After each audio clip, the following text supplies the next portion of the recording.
قرآن مجید کا 31واں سورہ سورہ لقمان۔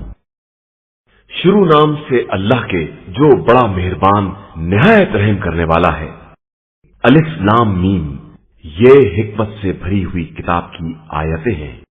جو ان نیک کردار لوگوں کے لیے ہدایت اور رحمت ہے جو نماز قائم کرتے ہیں اور زکوٰۃ ادا کرتے ہیں اور آخرت پر یقین رکھتے ہیں۔ یہی لوگ اپنے پروردگار کی طرف سے ہدایت پر ہیں اور یہی فلاح پانے والے ہیں۔ لوگوں میں ایسا شخص بھی ہے جو محمل باتوں کو خریدتا ہے تاکہ ان کے ذریعے بغیر سمجھے بوجھے لوگوں کو رائے خدا سے گمراہ کرے اور آیات الہیہ کا مذاق اڑائے۔ در حقیقت ایسے ہی لوگوں کے لیے دردناک عذاب ہے، اور جب اس کے سامنے آیات الہیہ کی تلاوت کی جاتی ہے تو اکڑ کر منہ پھیر لیتا ہے جیسے اس نے کچھ سنا ہی نہیں ہے اور جیسے اس کے کان میں بہرا پن ہے۔ ایسے شخص کو دردناک عذاب کی بشارت دے دیجیے۔ بے شک جو لوگ ایمان لائے اور انہوں نے نیک اعمال کیے، ان کے لیے نعمتوں سے بھری ہوئی جنت ہے، وہ اسی میں ہمیشہ رہنے والے ہیں کہ یہ خدا کا برحق وعدہ ہے، اور وہ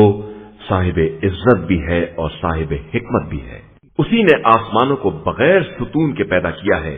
تم دیکھ رہے ہو، اور زمین میں بڑے بڑے پہاڑ ڈال دیے ہیں کہ تم کو لے کر جگہ سے ہٹنے نہ پائے، اور ہر طرح کے جانور پھیلا دیے ہیں، اور ہم نے آسمان سے پانی برسایا ہے اور اس کے ذریعے زمین میں ہر قسم کا نفیس جوڑا پیدا کر دیا ہے۔ یہ خدا کی تخلیق ہے، تو کافرو اب تم دکھلاؤ کہ اس کے علاوہ تمہارے خداؤں نے کیا پیدا کیا ہے، اور حقیقت یہ ہے کہ یہ ظالمین کھلی ہوئی گمراہی میں مبتلا ہے۔ اور ہم نے لقمان کو حکمت عطا کی کہ پروردگار کا شکریہ ادا کرو، اور جو بھی شکریہ ادا کرتا ہے وہ اپنے ہی فائدے کے لیے کرتا ہے، اور جو کفران نعمت کرتا ہے اسے معلوم رہے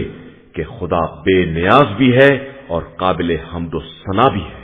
اور اس وقت کو یاد کرو جب لقمان نے اپنے فرزند کو نصیحت کرتے ہوئے کہا کہ بیٹا خبردار، کسی کو خدا کا شریک نہ بنانا، کہ شرک بہت بڑا ظلم ہے۔ اور ہم نے انسان کو ماں باپ کے بارے میں نصیحت کی ہے کہ اس کی ماں نے دکھ پر دکھ سہ کر اسے پیٹ میں رکھا ہے، اور اس کی دودھ بڑھائی بھی 2 سال میں ہوئی ہے، کہ میرا اور اپنے ماں باپ کا شکریہ ادا کرو کہ تم سب کی باز گشت میری ہی طرف ہے۔ اور اگر تمہارے ماں باپ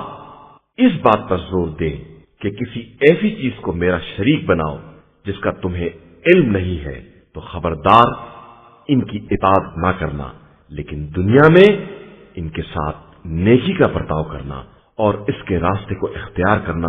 جو میری طرف متوجہ ہو۔ پھر اس کے بعد تم سب کی باز گشت میری ہی طرف ہے، اور اس وقت میں بتاؤں گا کہ تم لوگ کیا کر رہے تھے۔ بیٹا نیکی یا بدی ایک رائی کے دانے کے برابر ہو، اور کسی پتھر کے اندر ہو یا آسمانوں پر ہو یا زمینوں کی گہرائیوں میں ہو، تو خدا روز قیامت ضرور اسے سامنے لائے گا کہ وہ لطیف بھی ہے اور باخبر بھی ہے۔ بیٹا نماز قائم کرو، نیکیوں کا حکم دو، برائیوں سے منع کرو، اور اس راہ میں جو مصیبت پڑے اس پر صبر کرو کہ یہ بہت بڑی ہمت کا کام ہے۔ اور خبردار لوگوں کے سامنے اکڑ کر منہ نہ پھلا لینا، اور زمین میں غرور کے ساتھ نہ چلنا، کہ خدا اکڑنے والے اور مغرور کو پسند نہیں کرتا ہے۔ اور اپنی رفتار میں میانہ روی سے کام لینا، اور اپنی آواز کو دھیما رکھنا، کہ سب سے بدتر آواز گدھے کی آواز ہوتی ہے جو بلا سبب بھونڈے انداز سے چیختا رہتا ہے۔ کیا تم لوگوں نے نہیں دیکھا کہ اللہ نے زمین و آسمان کی تمام چیزوں کو تمہارے لیے مسخر کر دیا ہے، اور تمہارے لیے تمام ظاہری اور باطنی نعمتوں کو مکمل کر دیا ہے۔ اور لوگوں میں بعض ایسے بھی ہیں جو علم و ہدایت اور روشن کتاب کے بغیر بھی خدا کے بارے میں بحث کرتے ہیں۔ اور جب ان سے کہا جاتا ہے کہ جو کچھ اللہ نے نازل کیا ہے اس کا اتباع کرو، تو کہتے ہیں کہ ہم اس کا اتباع کرتے ہیں جس پر اپنے باپ دادا کو عمل کرتے دیکھا ہے، چاہے شیطان ان کو عذاب جہنم کی طرف دعوت دے رہا۔ اور جو اپنا روح حیات خدا کی طرف موڑ دے اور وہ نیک کردار بھی ہو، تو اس نے ریسمان ہدایت کو مضبوطی سے پکڑ لیا ہے اور تمام امور کا انجام اللہ کی طرف ہے۔ اور جو کفر اختیار کر لے اس کے کفر سے تم کو رنجیدہ نہیں ہونا چاہیے کہ سب کی بازگشت ہماری ہی طرف ہے، اور اس وقت ہم بتائیں گے کہ انہوں نے کیا کیا ہے۔ بے شک اللہ دلوں کے رازوں کو بھی جانتا ہے۔ ہم انہیں تھوڑے دن تک آرام دیں گے اور پھر سخت ترین عذاب کی طرف کھینچ کر لے آئیں گے۔ اور اگر آپ ان سے سوال کریں کہ زمین و آسمان کا خالق کون ہے تو کہیں گے کہ اللہ، تو پھر کہیے کہ ساری حمد اللہ کے لیے ہے اور ان کی اکثریت بالکل جاہل ہے۔ اللہ ہی کے لیے زمین و آسمان کی تمام چیزیں ہیں اور وہی بے نیاز بھی ہے اور قابل ستائش بھی۔ اور اگر روئے زمین کے تمام درخت قلم بن جائیں اور سمندر کا سہارا دینے کے لیے 7 سمندر اور آ جائیں تو بھی کلمات الہی تمام ہونے والے نہیں ہیں۔ بے شک اللہ صاحب عزت بھی ہے اور صاحب حکمت بھی ہے۔ تم سب کی خلقت اور تم سب کا دوبارہ زندہ کرنا سب ایک ہی آدمی جیسا ہے، اور اللہ یقیناً سب کچھ سننے والا اور دیکھنے والا ہے۔ کیا تم نے نہیں دیکھا کہ خدا ہی رات کو دن میں اور دن کو رات میں داخل کرتا ہے، اور اس نے چاند اور سورج کو مسخر کر دیا ہے کہ سب ایک معین مدت تک چلتے رہیں گے، اور اللہ تمہارے تمام اعمال سے باخبر ہے۔ یہ سب اسی لیے ہے کہ خدا معبود برحق ہے، اور اس کے علاوہ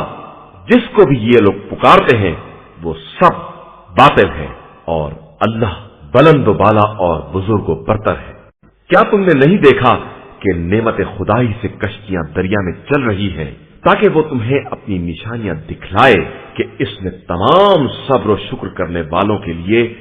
بڑی نشانیاں پائی جاتی ہیں۔ اور جب سائبانوں کی طرح کوئی موج انہیں ڈھانکنے لگتی ہے